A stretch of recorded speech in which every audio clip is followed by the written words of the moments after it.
ఆ యెరూషలేము సంఘం గురించి మాట్లాడుతున్నప్పుడు ఆ యెరూషలేము సంఘంలో పెద్దలు ఉన్నారు అని మనం చదువుకుంటాం. మీకు తెలుసా యెరూషలేము సంఘంలో ఎవరున్నారు? పెద్దలు ఉన్నారు.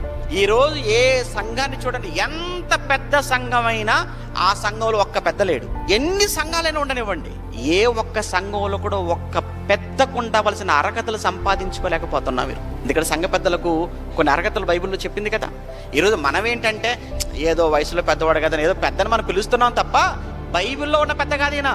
మళ్ళీ మర్చిపోకండి, సంఘంలో పెద్ద పెద్ద అని మనం అనేటప్పటికీ బైబిల్లో ఉన్న పెద్ద అని మీరు అనుకుంటే మేమేం చేయలేం దానికి. ఏదో వయసును బట్టో, అనుభవాన్ని బట్టో, ఎవరిని చాలా కాలంగా ఉన్నాడనో, పనిని బట్టో అలా పెద్ద అంటున్నాం తప్ప బైబిల్లో ఉన్న సంఘ పెద్దని మాత్రం ఎవరికి లేదు. ఇక్కడ అర్హత లేదు ఎవరికి.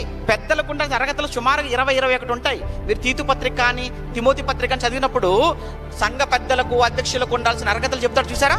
అంటే ఆ అర్హతలు కలిగిన వాళ్ళు ఎక్కడ ఉన్నారనమాట? అన్ని అర్హతలు కలిగిన వాళ్ళు యెరూషలేము సంఘంలో ఉన్నారంటే నిజంగా యెరూషలేము సంఘం ఎంత గొప్పదో మీరు ఆలోచించండి.